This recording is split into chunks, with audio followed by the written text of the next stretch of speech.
Venerable nuns, ladies and gentlemen. Following the Sri Lankan tradition, we are commencing this graceful event by lighting the traditional oil lamp. To light the traditional oil lamp, we would like to invite Professor Bulla Singh, the Acting Vice Chancellor of University of Sri Jayawardenepura, Professor Chirantha Hinkenda, the Dean of the Faculty of Humanities and Social Sciences, and all the Deans of the faculties of the University of Sri Jayawardenepura, and the heads of the Department of University of Sri Jayawardenepura, and the Registrar, the Bursar, and the Deputy Registrar of Faculty of Humanities and Social Sciences, and the Deputy Registrar of the Faculty of Humanities and Social Sciences.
Thank you, dignitaries.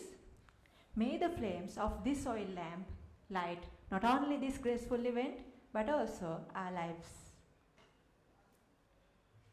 Now we can witness the ceremonial entrance of the honorable guest to the inauguration ceremony of ICPBS 2023.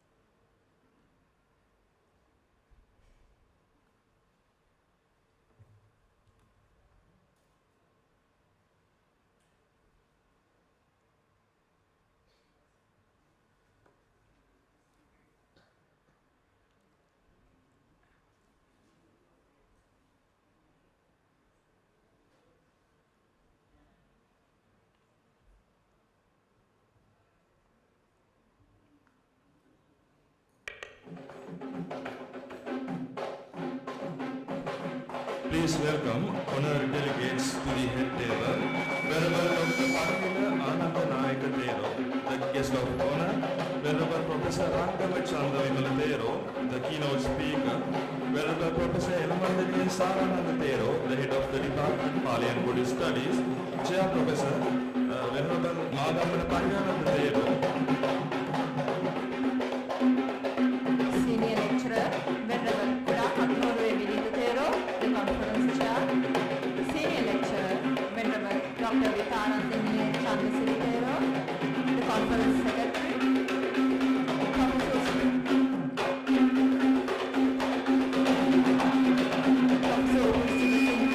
The active vice chancellor of the University of Sri Jayawardenepura, Professor Chirantha Hinkenda, the Dean of the Faculty of Humanities and Social Sciences.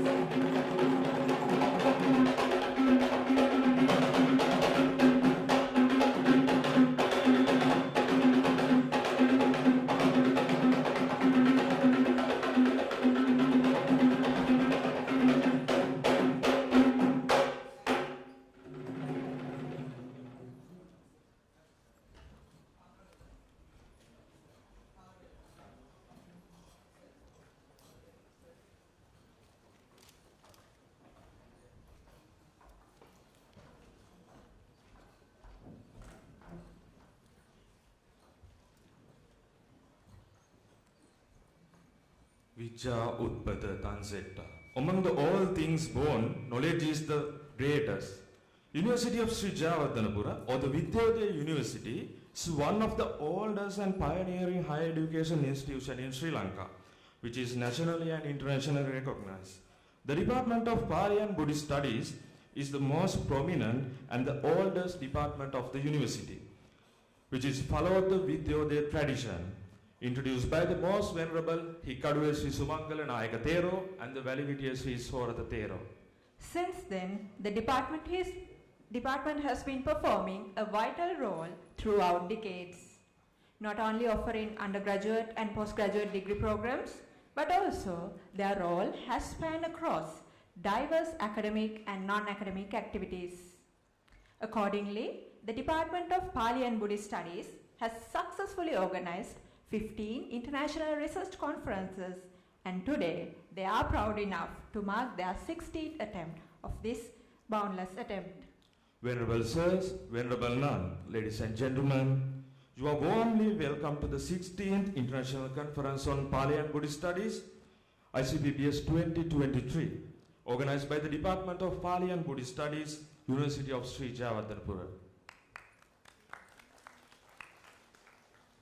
With those remarks, let's begin the inauguration ceremony of ICPBS 2023. The University of Sri Jayawardenepura has been a huge mother tree, which sheltered numerous little plants, facilitating them to become giant trees. So, in order to respect her unconditional service, please rise for the university anthem.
Now we respectfully invite Venerable Dr.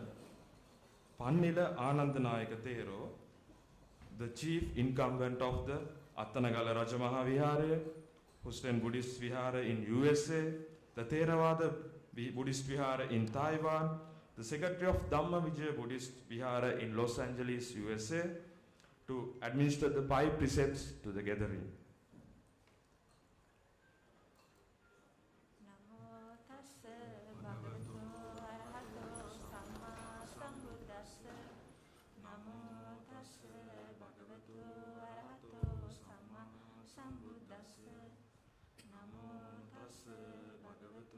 arahato samma sambuddhassa.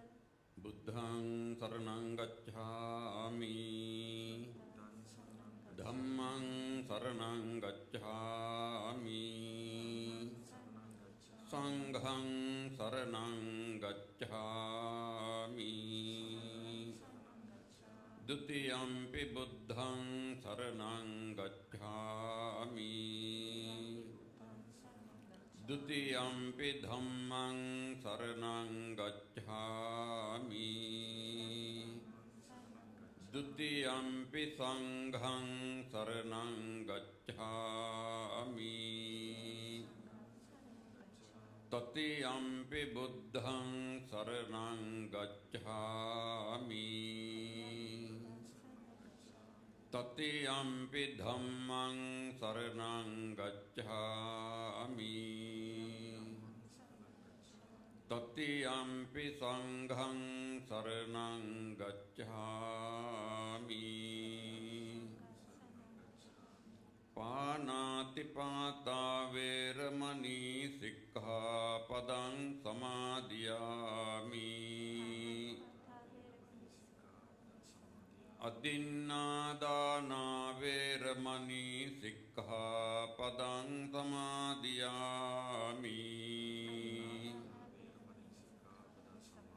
Kāmesu micchācārā veramani sikkhapadang samadhiyami.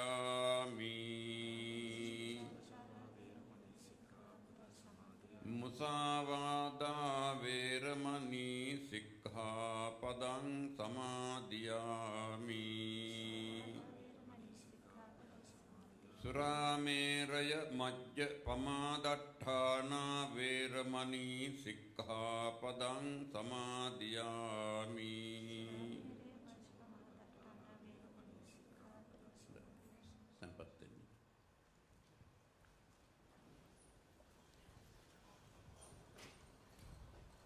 Next, we respectfully invite Senior Lecturer Venerable Kuda Katnore Vinita Thero, the Chair of the 16th International Conference on Pali and Buddhist Studies, to welcome the gathering to this graceful event.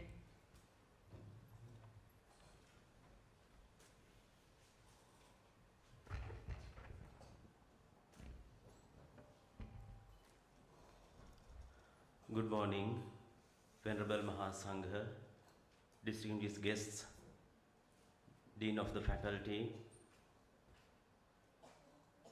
other academic and non-academic staff members, all the scholars and participants joining this event online, and ladies and gentlemen. It is indeed a very happy day for all of us, because today we are witnessing this annual International Conference on Pali and Buddhist Studies after 3 years. All of us are aware that we couldn't have this conference in the last few years due to COVID-19 outbreak. Although the COVID threat is somewhat over, still organizing a conference is a daunting task due to Sri Lanka's present economic crisis. Hence, I believe that our ability to have this conference today is not only a realization of a cherished dream, but also a victory. This conference was initiated by Reverend Professor Madagampitiye Vijita Dhammathero 16 years before, with a view to opening up new vistas in Pali and Buddhist studies, and also to make Sri Jayawardhanapura University's name renowned all over the world. At the chairperson of this 16th Pali and Buddhist Studies conference, it is my pleasure to welcome all of you who are joining this event physically and online. When we are discussing of a suitable guest of honor for this event, Reverend Madhagoda Abhayatis Thero used his excellent contacts and made arrangements to invite the chief incumbent of Attanagalla Rajamaha Viharaya, chief prelate of Houston Buddhist Vihara in United States of America, Theravada Buddhist Vihara in Taiwan, secretary of Dhamma Vijaya Buddhist Vihara in Los Angeles, United States of America, Reverend Dr. Pannila Ananda Nayaka Thero. In fact, we were not financially strong to process with the most expensive activities of the conference. But Reverend Nayaka Hamdruo, realizing our difficulties, donated nearly 1 million rupees for this event. He is somebody who practiced Dana Paramita. We all know that. Ignoring racial, religious, and caste distinctions. Some of his such magnanimous deeds include donating houses to homeless, construction of buildings to schools, and giving food and medicine to people on daily basis at the Attanagalla Rajamaha Vihara temple. It's a common scene in that temple.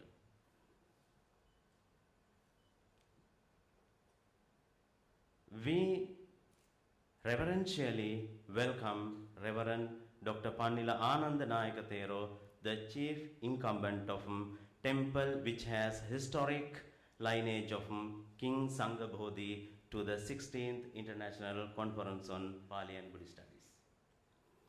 We also respectfully welcome the assistant professor at Buddhist College of Singapore, who accepted our invitation to deliver the keynote address today.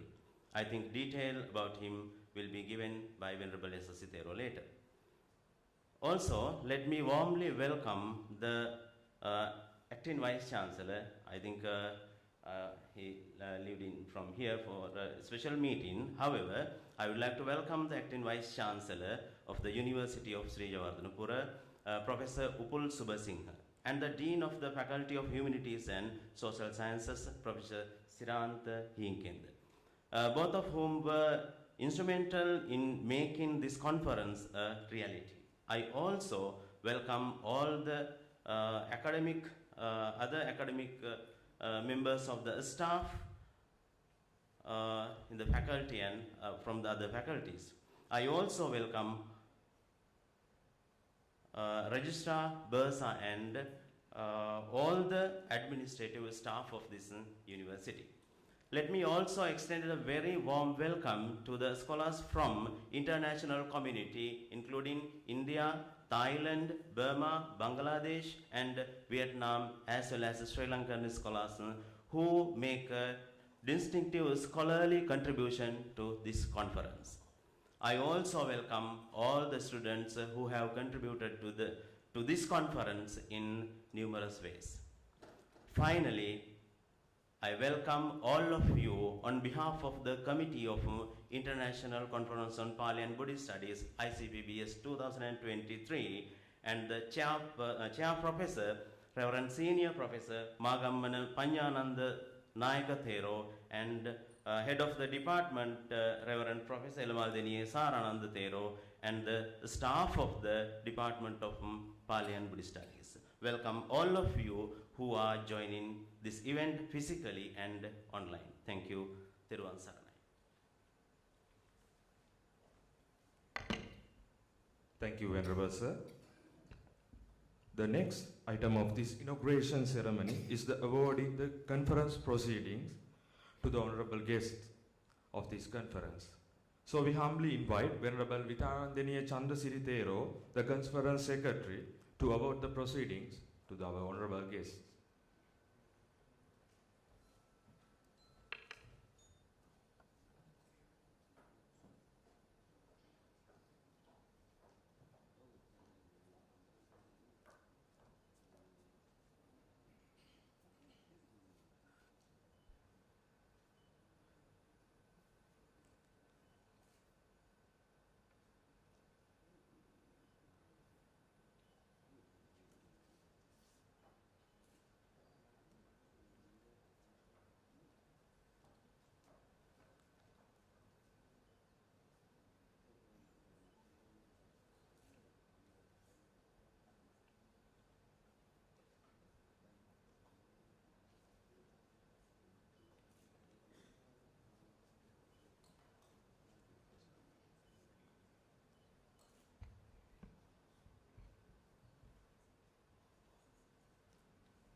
Thank you. Now, we would like to respectfully invite Venerable Professor Elamaldeniya Sarananda Thero, the head of the Department of Pali and Buddhist Studies of the University of Sri Jayawardhanapura, to address the gathering.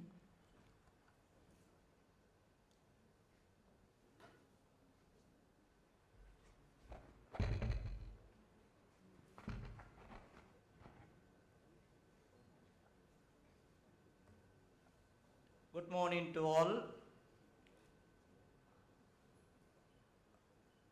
Venerable Professor Rangama Chandavimala Thero, Buddhist College of Singapore, Chief Guest of Honor Dr. Venerable Pannila Ananda Nayaka Thero, Chief Incumbent of Attanagalla Rajamaha Vihara, Houston Buddhist Vihara in USA, Theravada Buddhist Center in Taiwan, and the Secretary of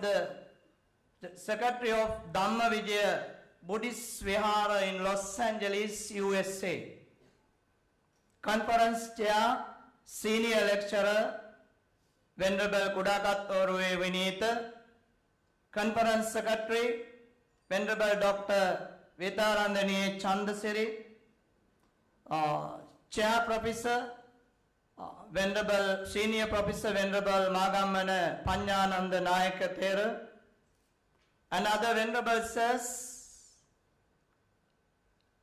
Dean, Faculty of Humanities and Social Sciences, Head of the departments, and Bursan Deputy Registrar, and other distinguished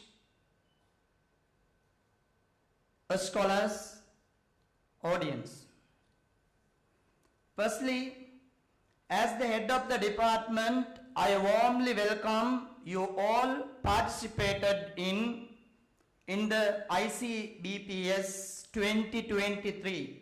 Organized by the Department of Pali and Buddhist Studies, University of Sri Jayawardhanapura. We all know that a university is a center for exploring universal knowledge and researching how that knowledge to be used for the betterment of the society.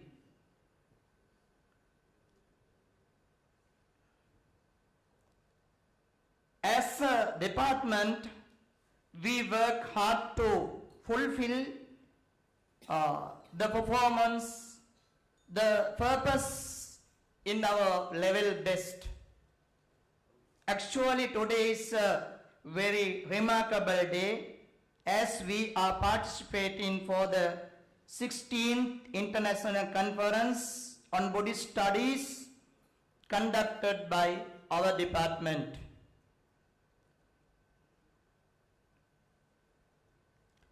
We have successfully conducted 15 international conferences up to now.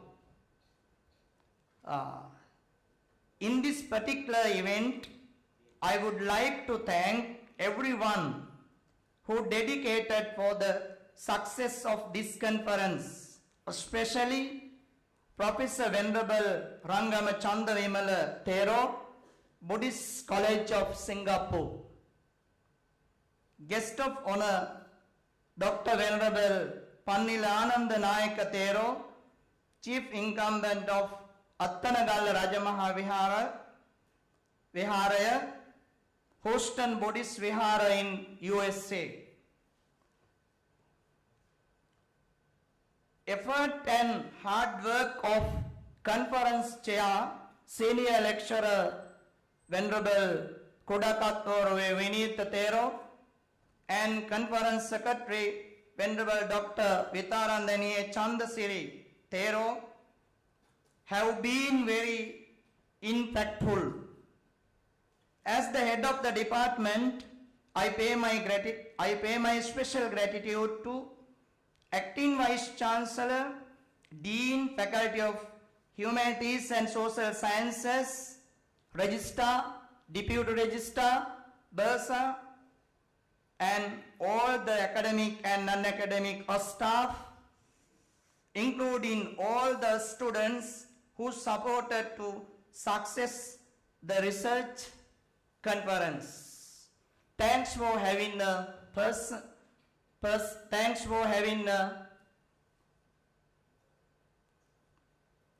patient hearing. Wishing you good luck. May Noble Triple Gem bless you. Thank you.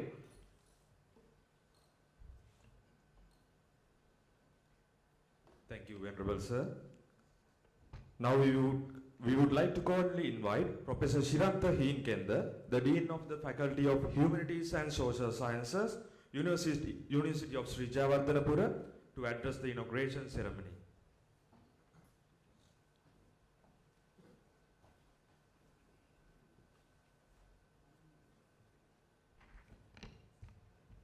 Good morning,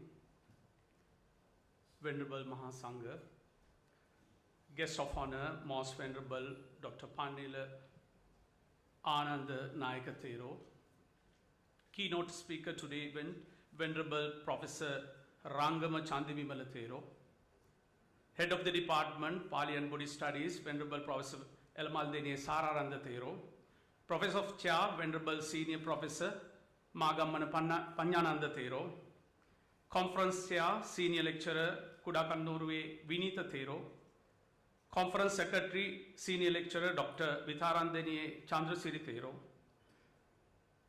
Deans of the Faculties, Head of the Department, Executive Staff, our DR and DB, the presenters, my colleagues, and ladies and gentlemen.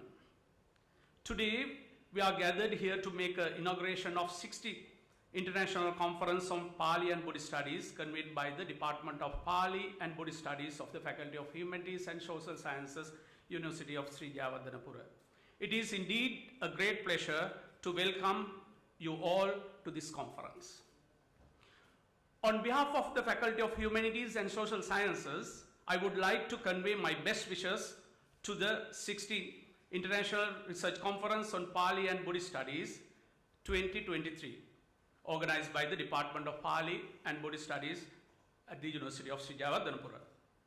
As you know, a research conference is a platform, a premier platform for the academic and professional from around the world come together, share their research and particular in the discipline.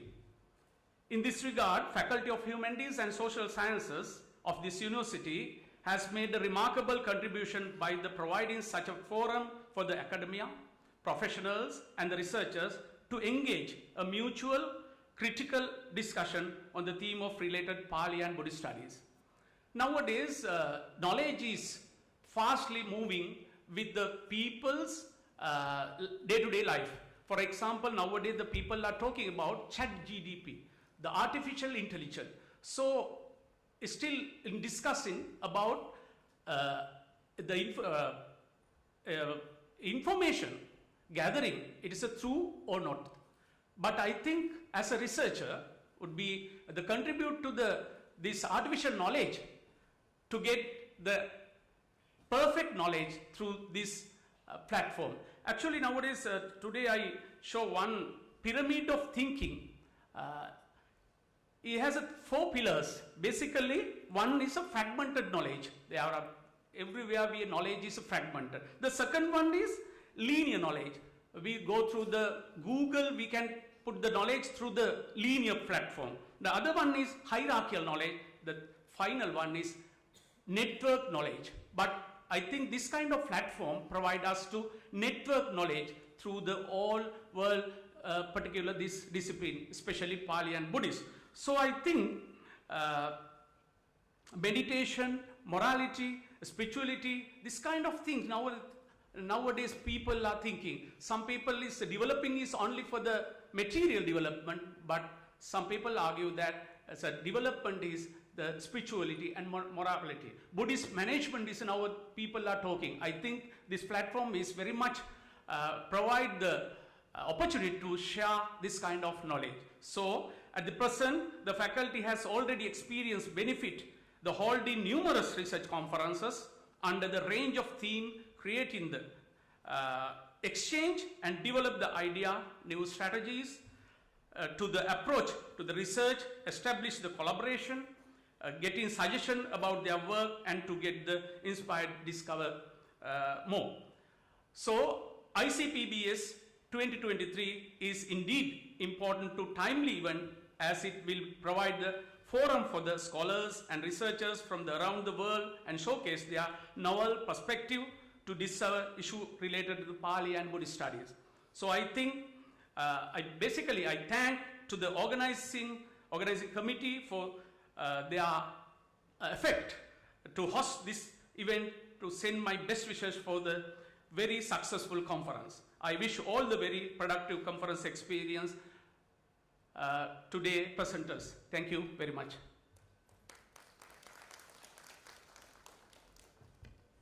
Thank you very much, Professor. The next item of this inauguration ceremony is the keynote speech by Venerable Professor Rangama Chandavimala Thero, the Buddhist College of Singapore. We cordially invite Venerable Professor Panahaduwe Yasasi Thero to formally introduce the keynote speaker.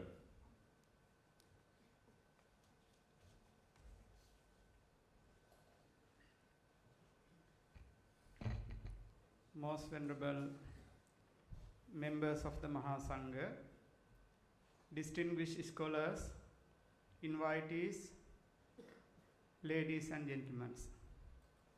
It is a great pleasure for me to introduce Venerable Dr. Rangama Chandavimala Thero, the keynote speaker of the International Conference on Pali and Buddhist Studies, organized by the Department of Pali and Buddhist Studies, University of Sri Jayawardhanapura, Sri Lanka, ICPBS 2023.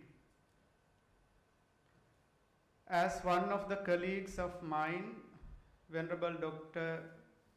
Rangama Chandavimala, an associate professor of the Buddhist College of Singapore, is an erudite Buddhist monk, scholar well known locally and internationally. He has received his bachelor's honors degree in Buddhist philosophy from the University of Kelaniya, Sri Lanka in 1994, and obtained MA in Buddhist Studies from the same university in 1997. After completing initial 2 degrees, Venerable Dr. Chandavimala had received a scholarship from the Hong Kong University. From there, Venerable was able to obtain another MA from the Hong Kong University, as well as his PhD from the same university in 2003 and 2008 respectively.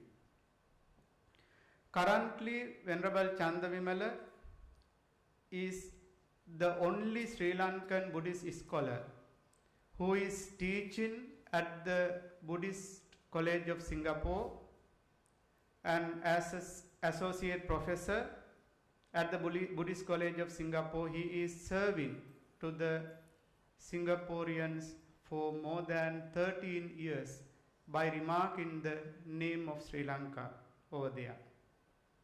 Apart from that, Venerable Chandavimala has attended and presented research papers, keynote addresses, and some other erudite scholarly talks in different universities in different countries such as Hong Kong, Thailand, India, Australia, China, Paris, and South Korea. Venerable Chandavimala's field of interest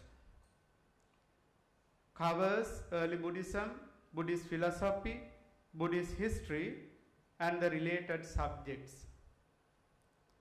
Out of the hundreds of articles, editions, books compiled by Venerable Chandavimala, Heterodox Buddhism, the School of Abhayagiri, is the latest publication which has been published by Venerable Chandavimala Thero. Therefore, without wasting much time, I would like to warmly welcome Venerable Chandavimala to this inauguration ceremony, as well as I humbly invite Venerable for you to deliver the keynote address. Thank you so much.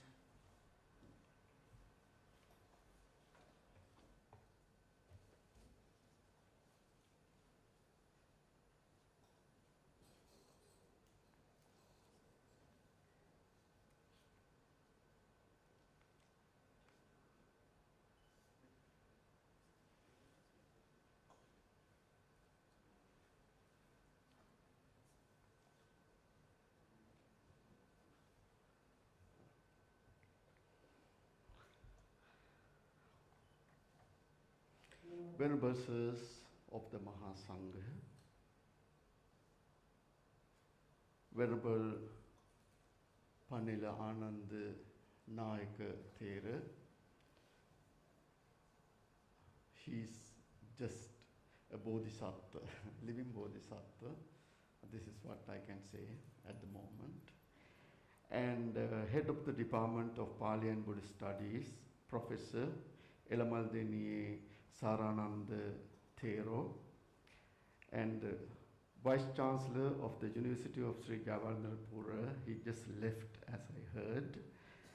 And the professors, distinguished guests, students, ladies and gentlemen. Especially the student, venerable monks and the nuns who are sitting over there. I'm very happy to see all of you this morning. And I want to say one word about one of my professors sitting just in front of me, Professor Chandam Vijay Pandara, while I was studying at the Postgraduate Institute of Kalaniya University, and he is one of my teachers. If I make any mistake today, and the professor will be the responsible person for that. So, and also I get a lot of confidence when I see my professor in front of me. I told him that it's a blessing for me. You are sitting in front of me this very early morning. And I got a great opportunity to work with professor in Singapore around 2 years at the same place, being the core staff. And I benefited a lot during that period and learned actually even after my postgraduate, and then it is something like a postdoctorate that I did after discussing with professor for 2 years at the same institute. So I'm very happy to see my professor today at this moment. I'm very honored to be invited to this special conference, international conference, to give the keynote speech. Actually, I feel that I am coming back to my old home. There is a reason for that. When I applied for the university, actually I applied to the University of Sri Javardhanapura for my first degree. And I was selected to the University of Sri Javardhanapura in 1989. And then at that time I was following a special Russian language course at the Russian Cultural Center. And I studied Russian language for 2 years. During that time, you know that there were a lot of problems in Sri Lanka, civil war and a lot of other issues. And therefore, it took a long time to start our university studies. At least 3 years we were at homes without going to universities. I did my A-levels in 1987, and I entered the university in 1991. So during that time, I studied Russian language. I got excellent pass for that.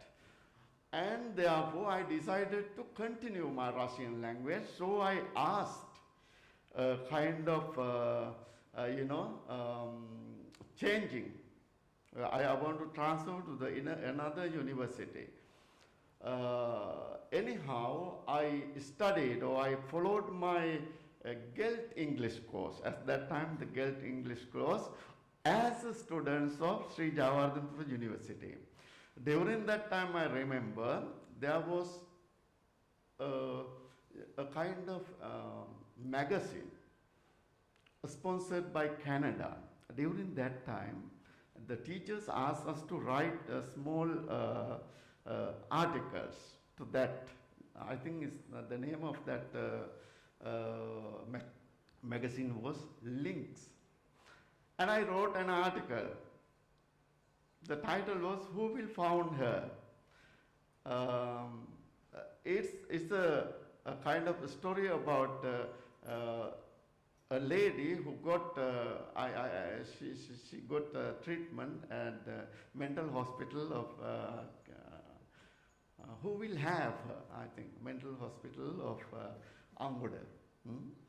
And because that time, as Gelt students, we had to serve for the country, and we were paid 12 rupees and 50 cents one day.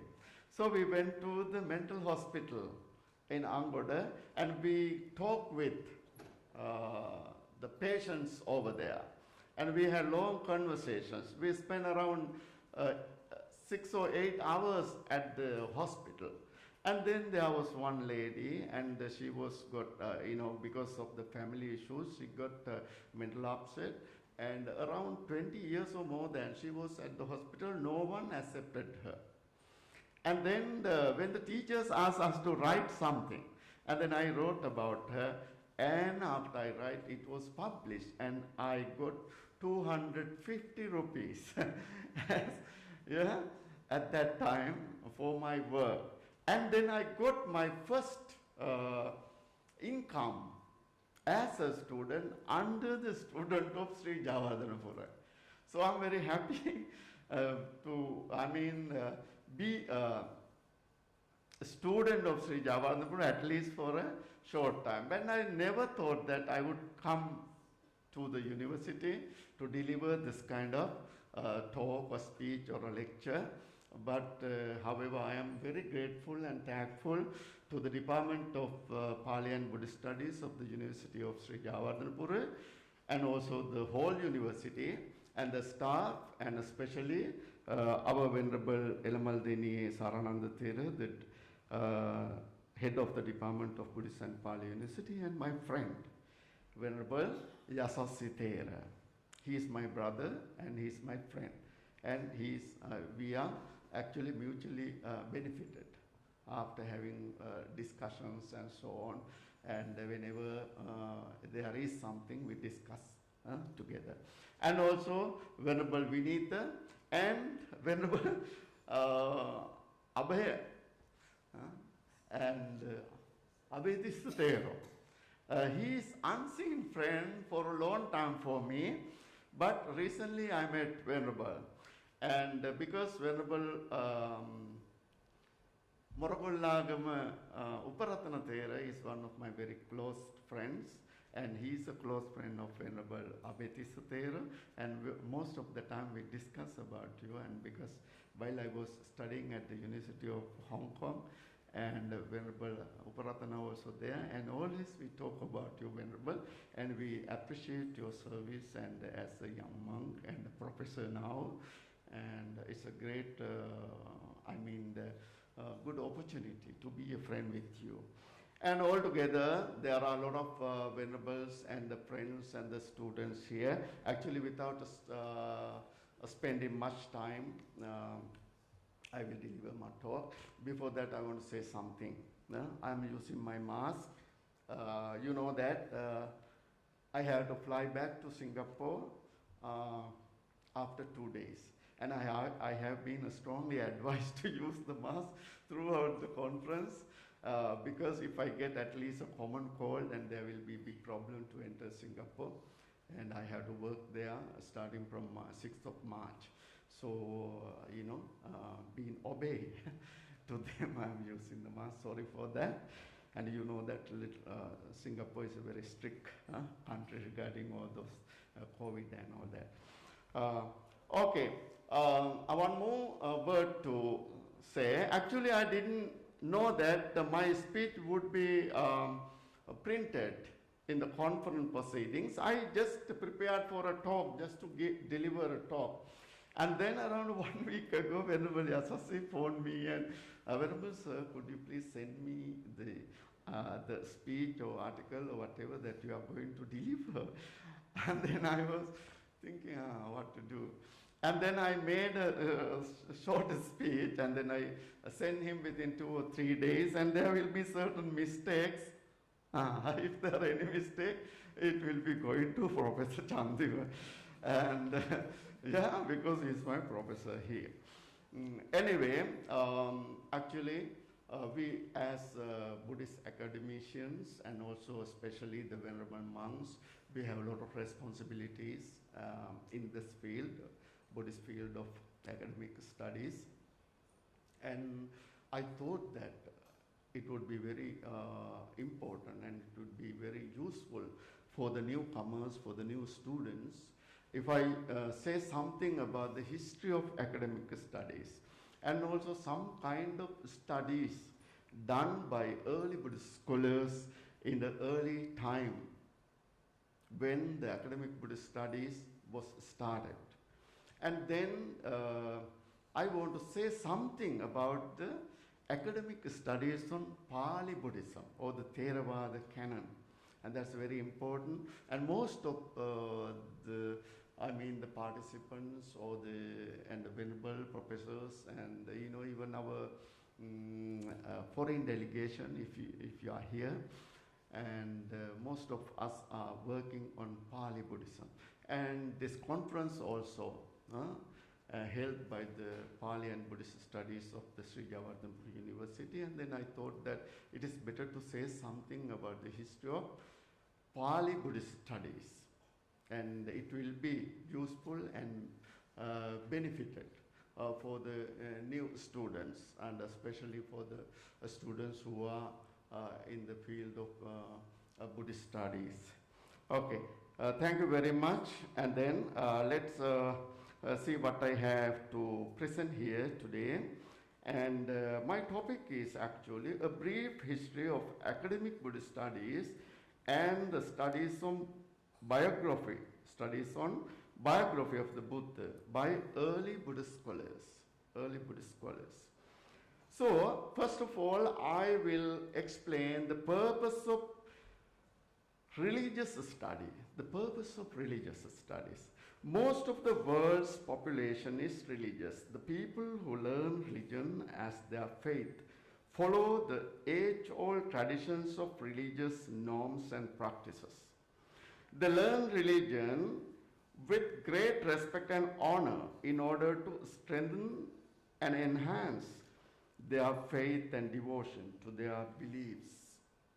For instance, Buddhists learn Buddhism as a religion out of respect for the Triple Gem and follow its moral guidelines and principles as basic practices required for the path to liberation.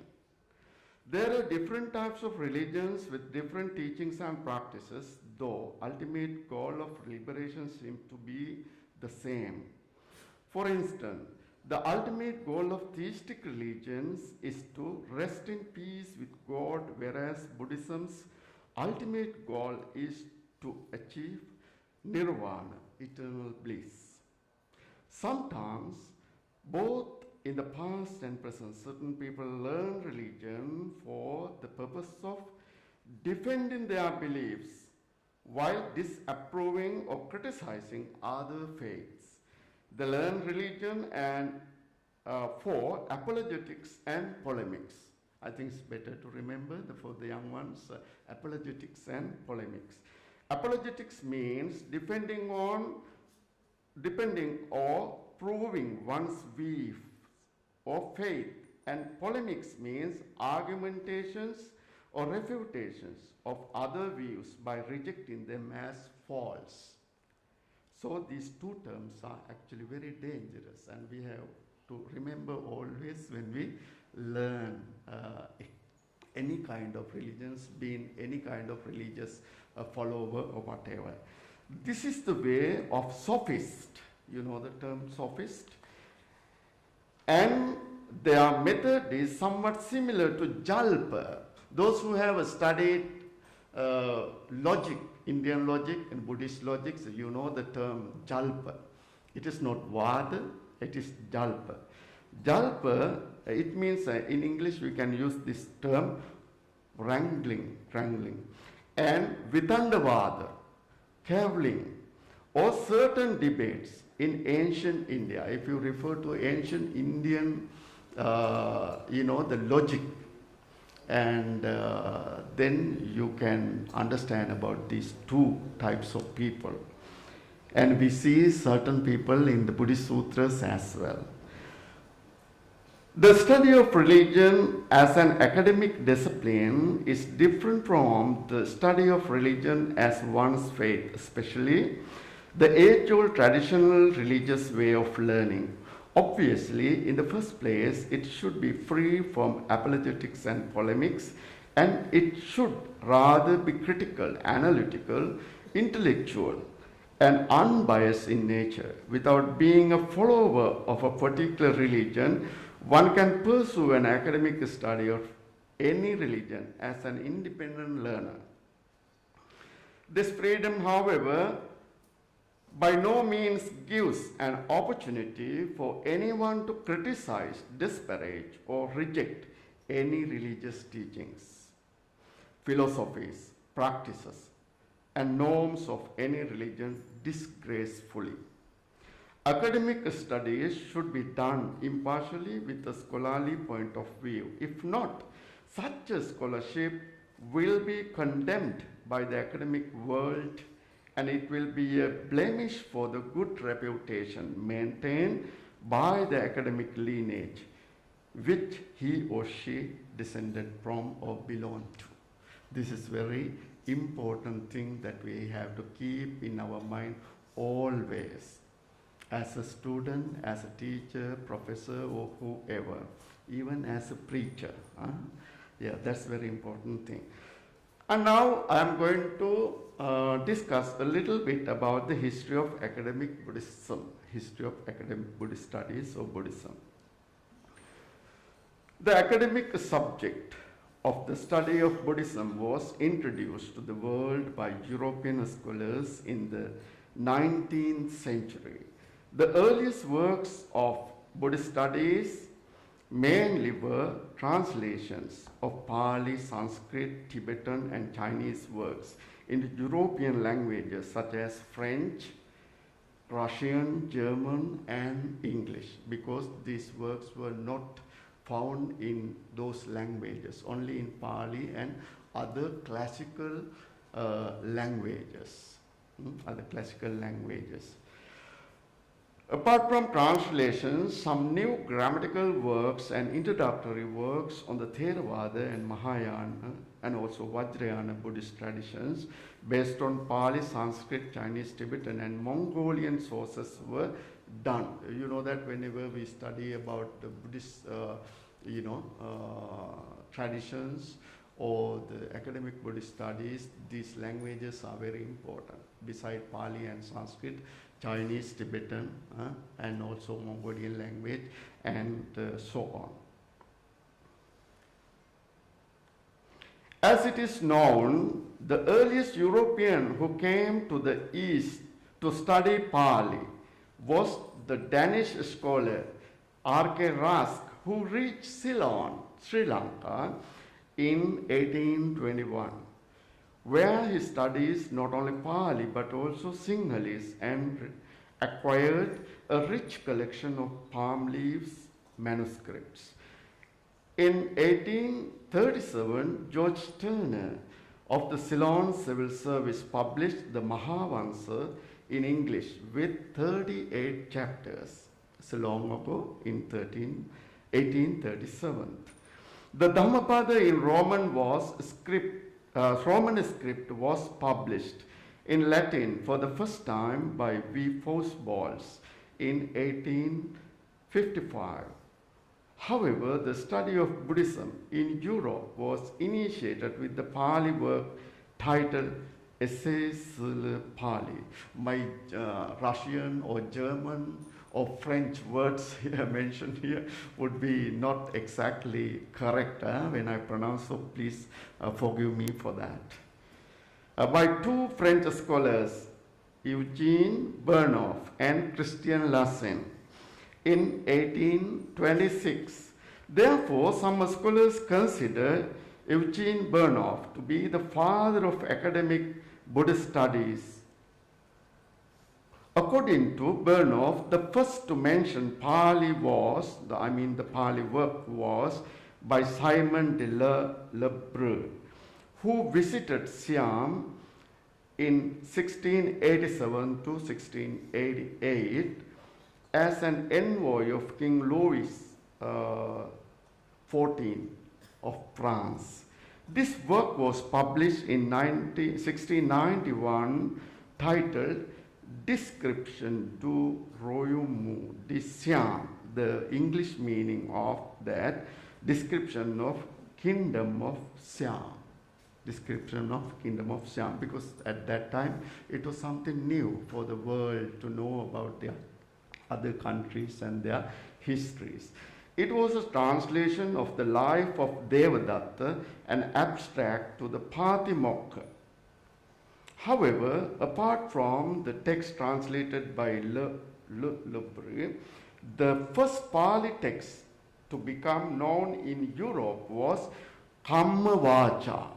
Kammavaca, a Burmese Pali text which contains some ecclesiastical statements. Ecclesiastical means something related to Vinaya. It's an English word we borrowed from Christianity, basically, for the new students. Ecclesiastical, that means something related to Vinaya.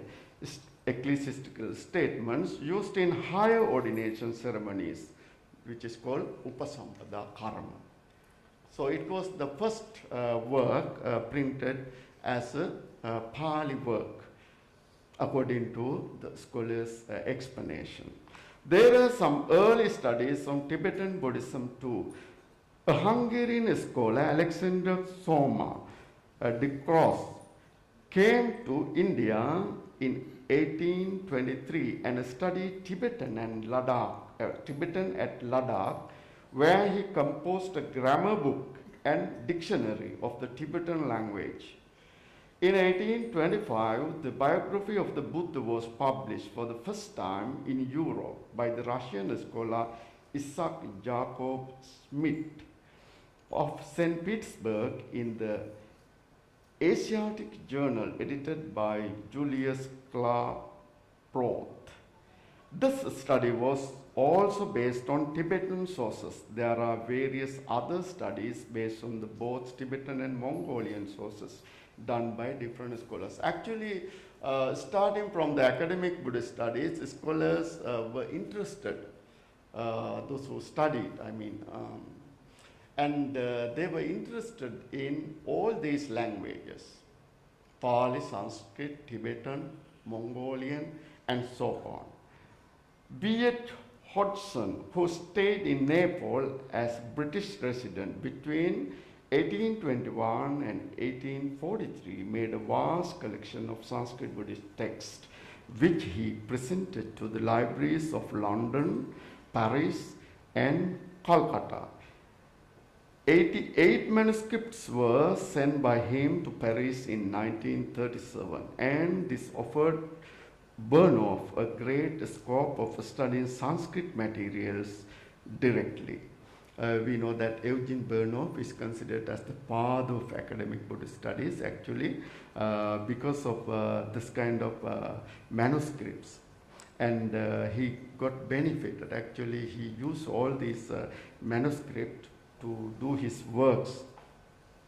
In 1839, Bernov translated the Saddharma Pundarika Sutra, the Lotus Sutra, into French, and this was printed in 1941.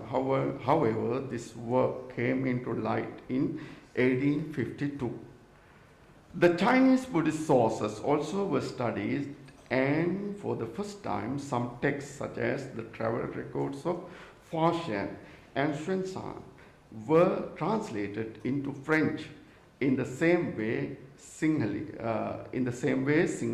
Burmese, and Siamese texts also were studied by European scholars. When I say Fa and Xuanzang, and in Sri Lanka we say Fa Hian and Hyun San, but according to Chinese pronunciation, it should be Fa and Xuanzang. My Chinese also not that good, but all right. Now we will see about different types of Buddhist traditions, or we can say the schools of Buddhist studies in Buddhist tradition. Let's see. Edward Consey divides early Buddhist studies into 3 distinct schools with different foci. The older Anglo-German school of Rice-Davids and Hermann Oldenburg, which based on itself solely on the Pali canon, and they believed to have preserved the Buddha's doctrines more faithfully than any other. Right? So we get this kind of special actually honor, especially for Sri Lanka, for preserving the Pali Tipitaka. And the scholars think that actually Pali Tipitaka, or the Pali, basically Pali Sutta Pitaka and the Vinay Pitaka, and they are more reliable than any other sources or any other works in different other traditions.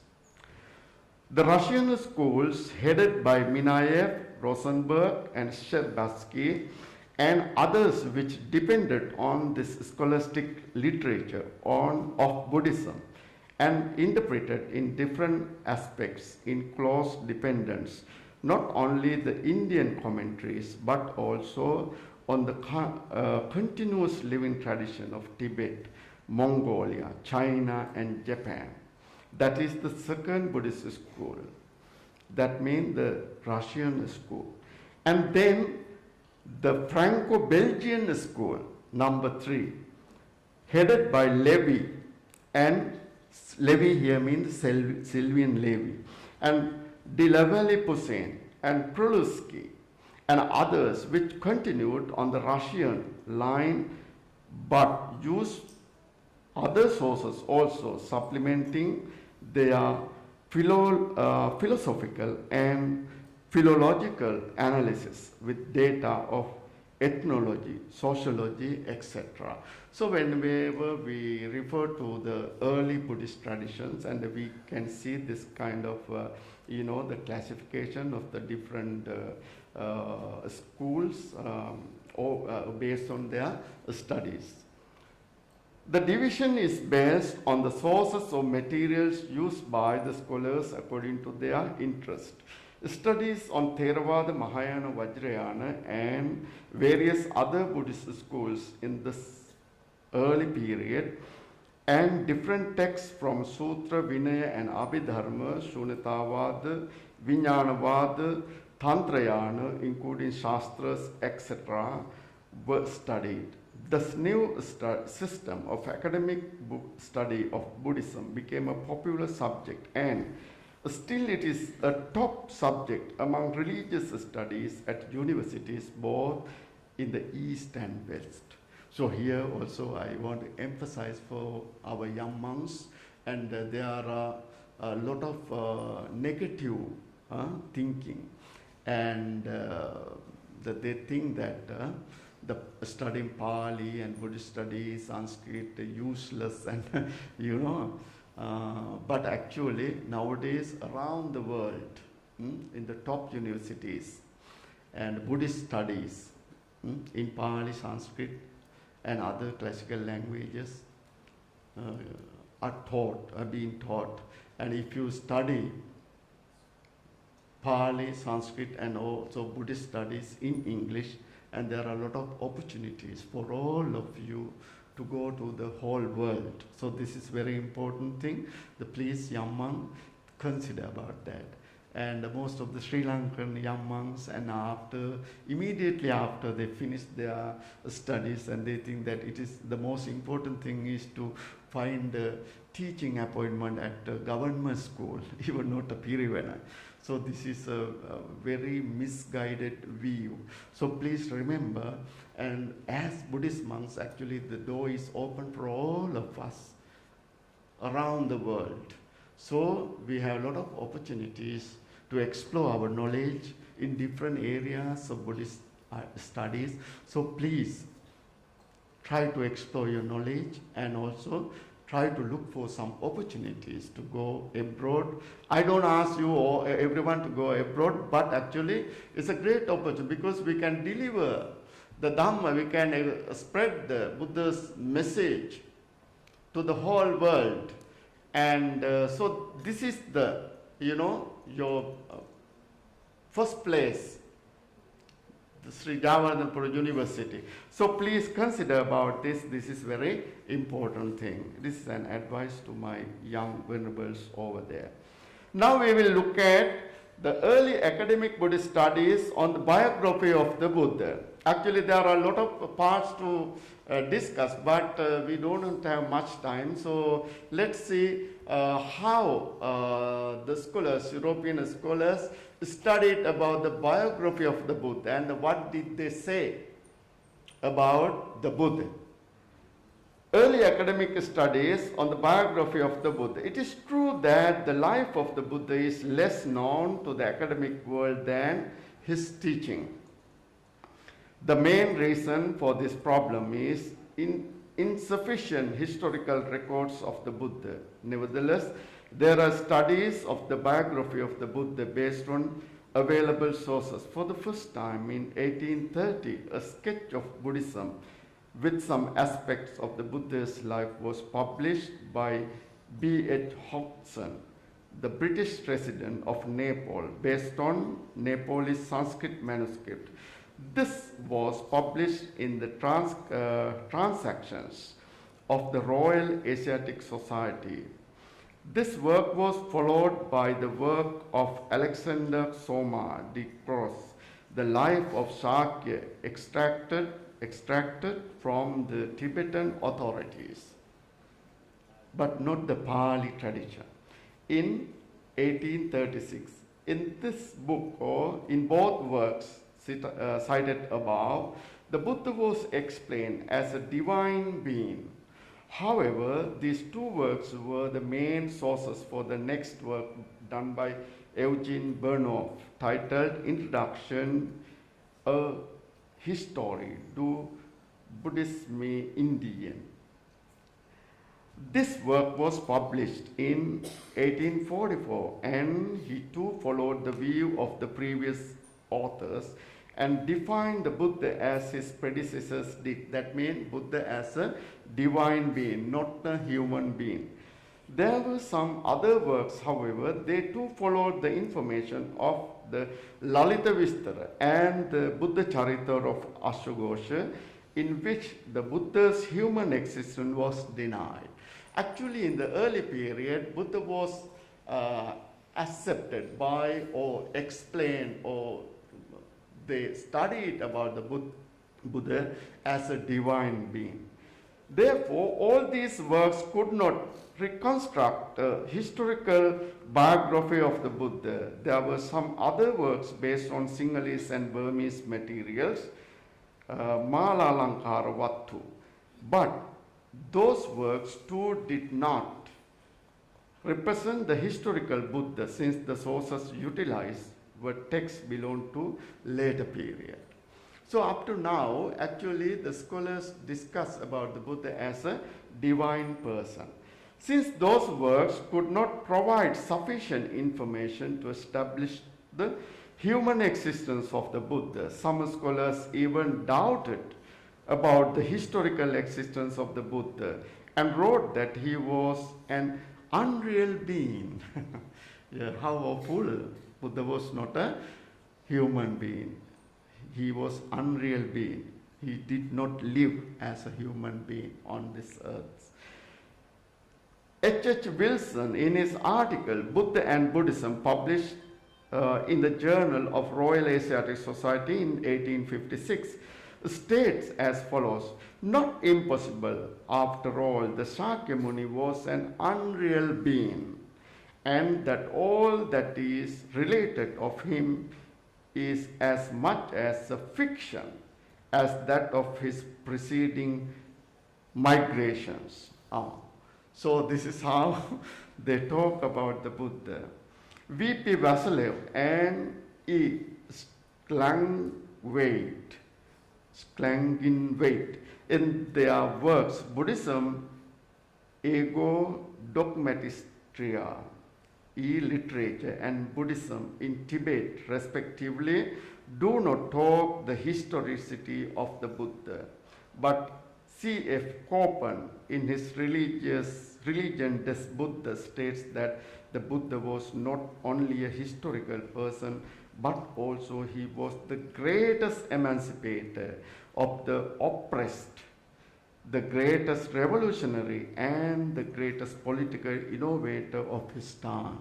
And this is the person actually who talk about the Buddha's greatness as the human being, and also greatest religious revolution, and Buddha as a political innovator, and so on.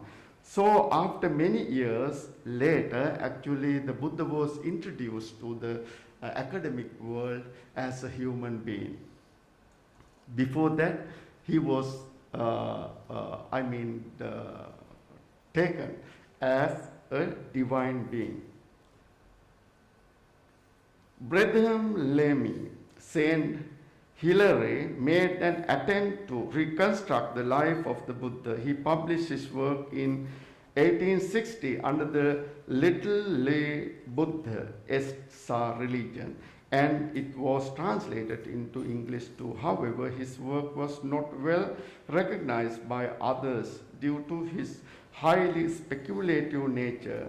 In the voluminous work of Postball, Jataka, in 1877, a biography of the Buddha is given, but it comes with legendaries.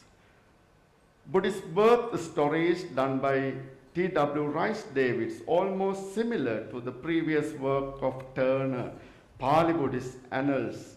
S. Bear wrote a book of the life of the Buddha titled Romantic Legends of Sakya Buddha. This work was based on the information given in the Chinese version of the Abhisamaya Lankara. Abhinishkamana Sutra in the Chinese tradition. The stories in the sutra are basically based on the Mahavastu. W. Rockhill's work, Life of the Buddha, was written on Tibetan materials. It too contains myths. Even here we understand that in the early period, Professor Rice Davids also wrote about the Buddha following the previous Buddhist scholars. Some scholars, such as Sanath, believe that the Buddha was not a human being. According to Sanath, the fancy of the Buddhists attributed to a personality of the allegorical ballad of the life of a sun god. This view is due to Sanskrit Buddhist tradition. In his work, Essays, a Legend to Buddha, Sanath writes as follows: the Buddha was not a man. A Buddha might have lived somewhere at some period, but the Buddha of whom the Buddhist tradition speaks had never lived. This Buddha was an allegorical figure who was originally a sun god. Like the sun issuing from the cloud of night, the Buddha was produced from the dark womb of Maya. The death of Maya immediately after the birth of the Buddha resembled the vanishing of the morning cloud before the sun's rays. Like the sun hero conquering the thunder demon, The Buddha vanquished Mara, and after his victory, he set in motion the wheel of law that marched triumphantly across the firmament until the last day decline and the sun god comes to darkness. The destruction of the Sakya was the denying away the power of sun in the blood red tints of the evening clouds. So, yeah, this is very crazy. And yeah, so they have compared the Buddha as the sun god, some kind of myths, some kind of narrated stories. So in this way, they did not see Buddha as a historical person. They compared certain stories, and the sun comes out of the clouds and so on. And when he was born from the mother Maya, womb of the mother Maya, and he eliminated the world in the same way that the sun, comes out from the clouds. So these things are quite, actually they are the people who created those stories. And J.H.C. Kern, in his Geschichte that Buddhism in India, presented a view somewhat similar to Sanath. However, scholars such as Hopkins, in his Religions of India, vigorously criticized Sanath and showed that the idea of sun god is just a myth, right?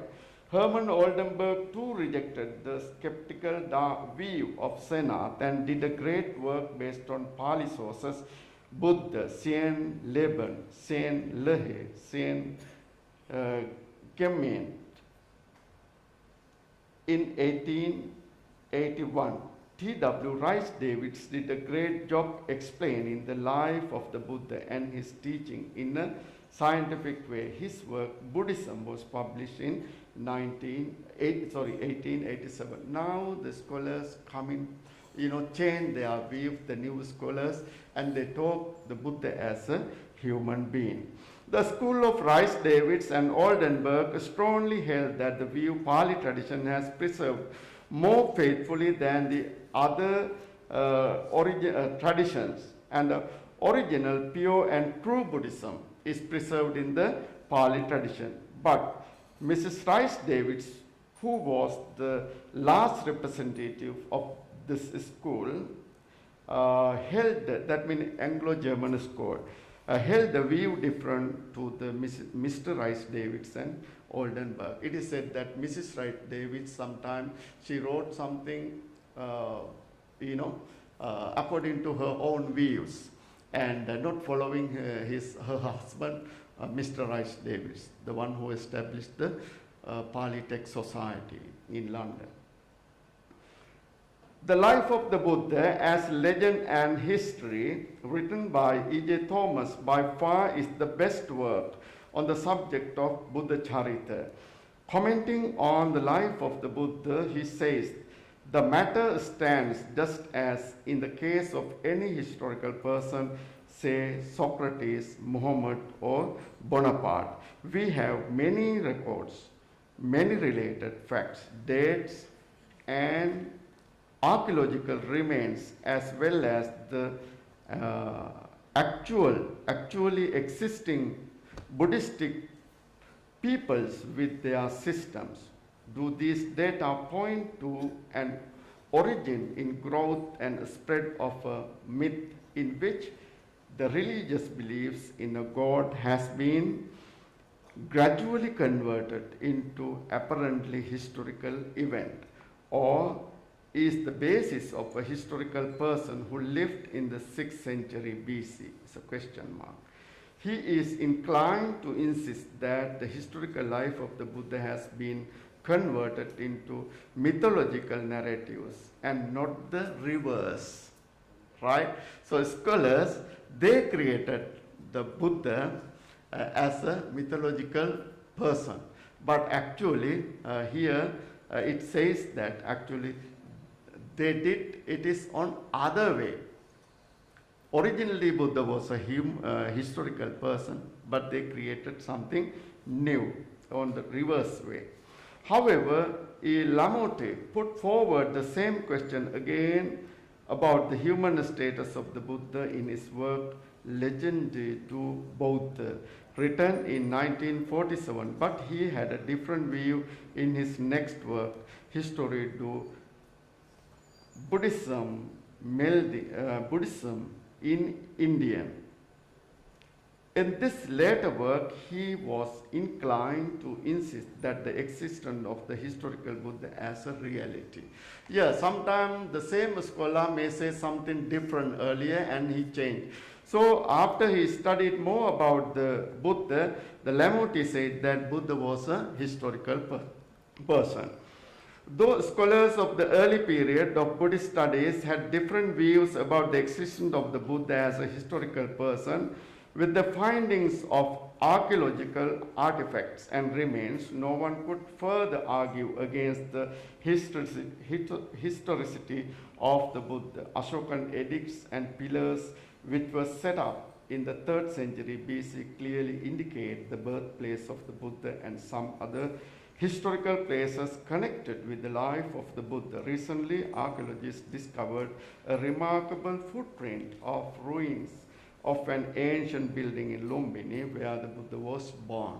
Actually, by that time, there were no archaeological artifacts related to the Buddha, life of the Buddha and so on, because Indian archaeological departments or in Sri Lankan ones, they had not started to excavate those ruins or ancient places. But later time, all these places were excavated and finally, yes, a lot of inscriptions, the Ashoka inscriptions and so many other instances, right, we found. And then the scholars started to believe about the historicity of the Buddha. The views and ideas presented by the early scholars cannot be accepted as open and unbiased statements because some of them did not have any faith in the Buddha. They would have expressed their views just to show their scholarship or to deny the true historical status of the Buddha. Whatever they have done, all the works are important to us since they represent early academic views on the Buddha and his life. Right. To conclude my short speech, I would like to say that as learners of Pali Buddhism, our special attention should be paid and remember the pioneers of the Pali Buddhist studies at this juncture. The study of Pali is a very important area in the vast field of academic Buddhist studies. Without understanding the Pali scriptures, it was hard to study about the Theravada Buddhism. With the commencement of the Buddhist studies as a popular subject in early period of academic Buddhist studies in 19th century, scholars were interested in studying the Pali language and Pali Buddhism.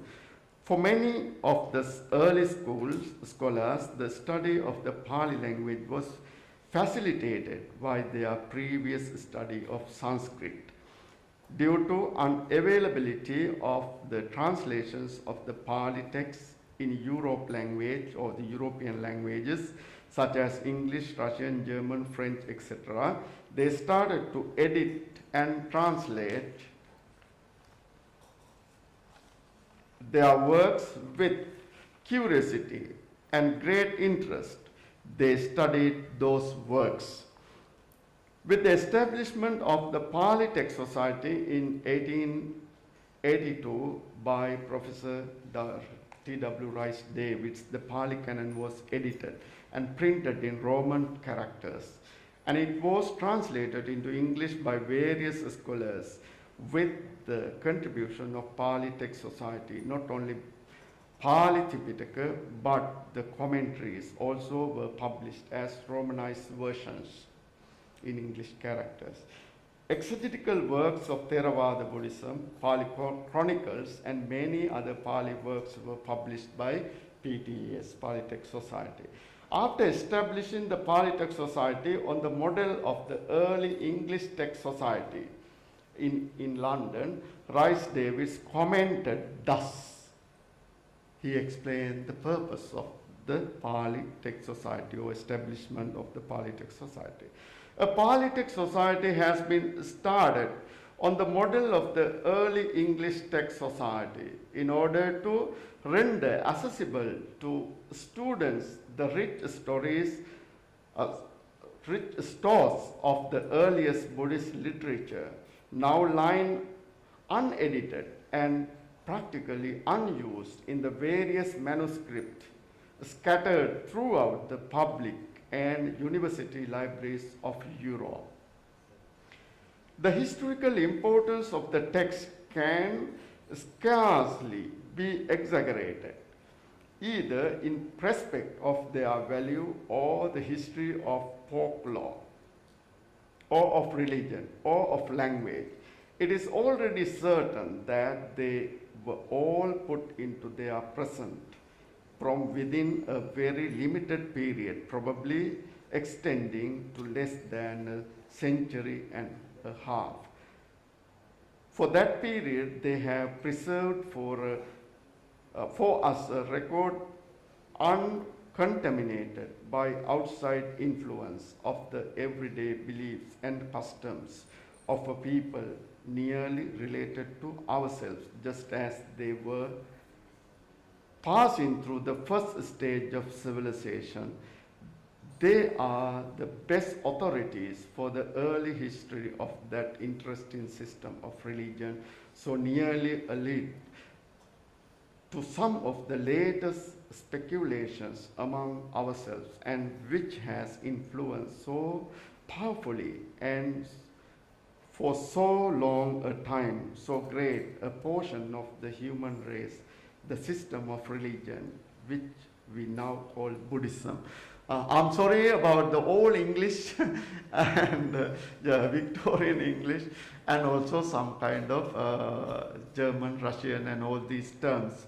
And actually, this my speech or my presentation is a little bit dry one, because it's all about the academic Buddhist studies. To conclude this short speech, I must say that the immense contribution done by scholars in the early period of the field of Buddhist studies cannot be accessible. As learners of Buddhism, both academic and non-academic, we are ever grateful to those pioneers who spread Buddhism, especially in the West, and paved the way for academic Buddhist studies. At this moment, we will pay our respect and commemorate them with honor for illuminating the path of Buddhist studies. We must respect and honor them. As practitioners and learners, we should be happy thinking about that we are putting some effort to move the wheel of the Dhamma forward, spreading it around the world for the benefit of the mass.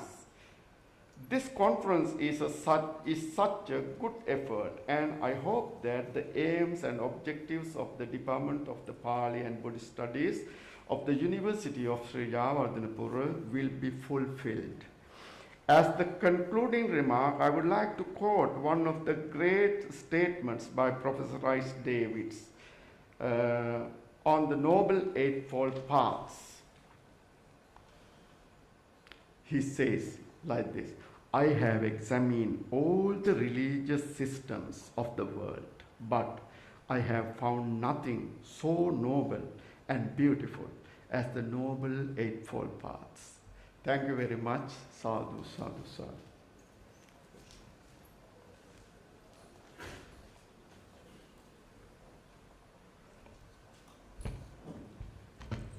Venerable Sir, please accept our reverential gratitude for that informative and insightful delivery on the history of academic Buddhist studies. Now it's time to award the souvenirs to the guest of honor and to the keynote speaker. So we humbly invite Venerable Kudakatnorwe Vinita Tero, the conference chair, to award the souvenirs to the Most Venerable Dr. Pali and Buddhist, the guest of honor, Venerable Professor Rangama Chandavimala Tero, the keynote speaker.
Thank you, Venerable Sir. Now, we reverentially invite Senior Lecturer, Venerable Dr. Vitharandaniye Chandasiri Thero, the Secretary of the International Conference on Pali and Buddhist Studies 2023, to deliver the vote of thanks.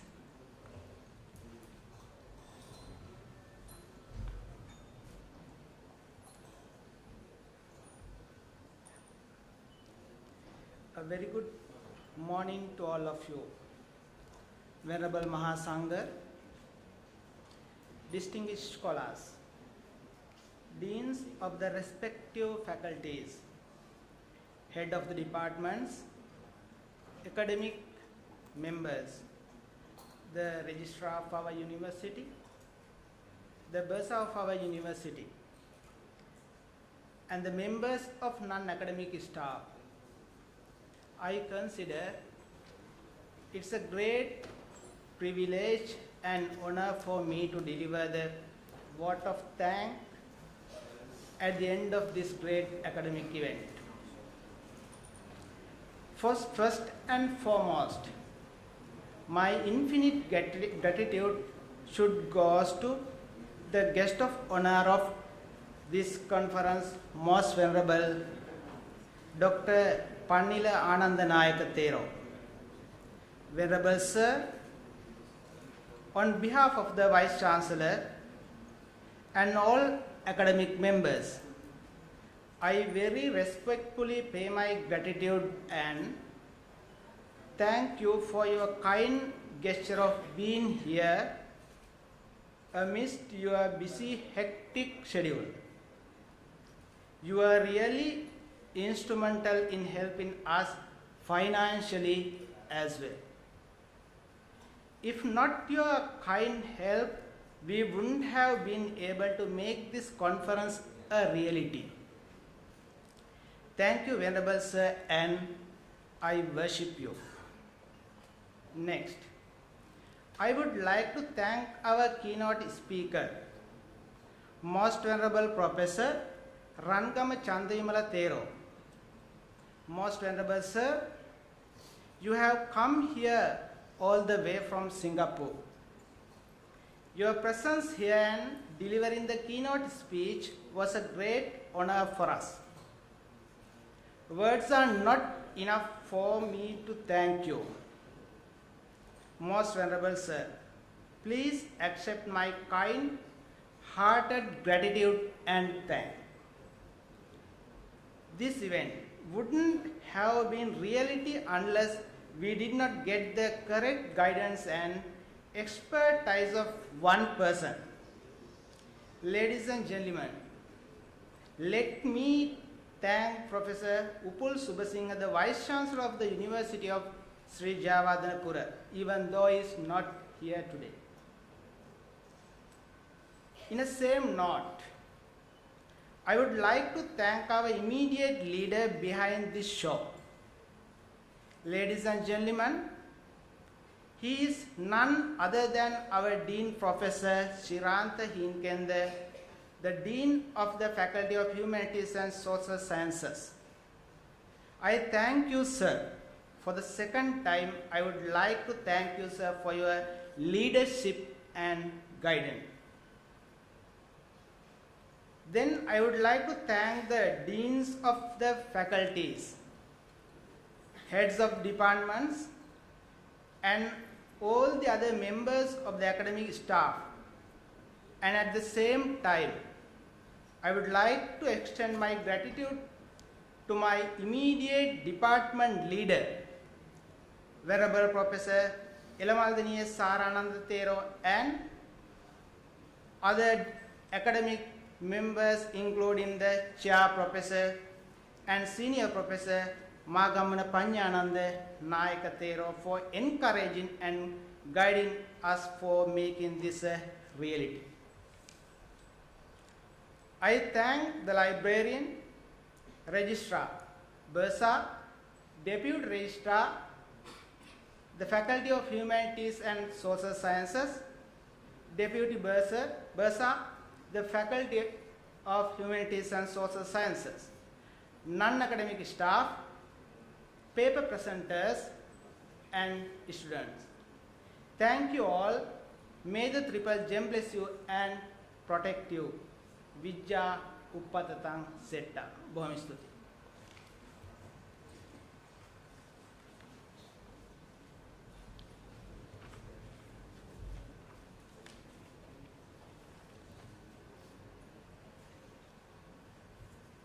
Now we have reached to the end of the inauguration ceremony of this conference. To respect our beloved motherland, ladies and gentlemen, please rise up for the national anthem.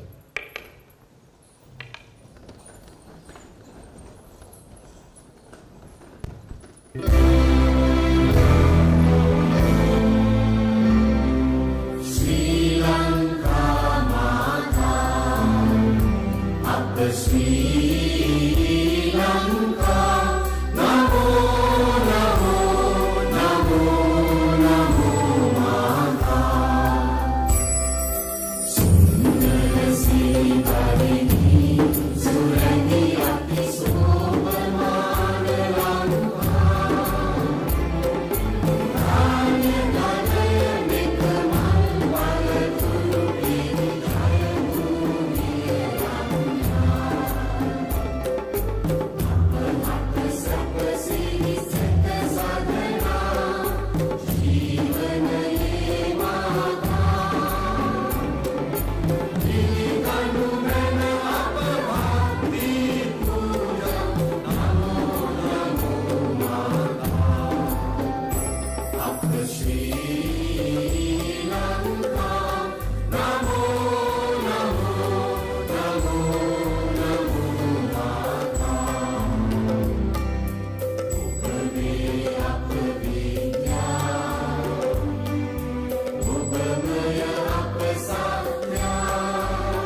This marked the end of the inauguration ceremony of the 16th International Conference on Pali and Buddhist Studies 2023, organized by the Department of Pali and Buddhist Studies, University of Sri Jayawardenepura.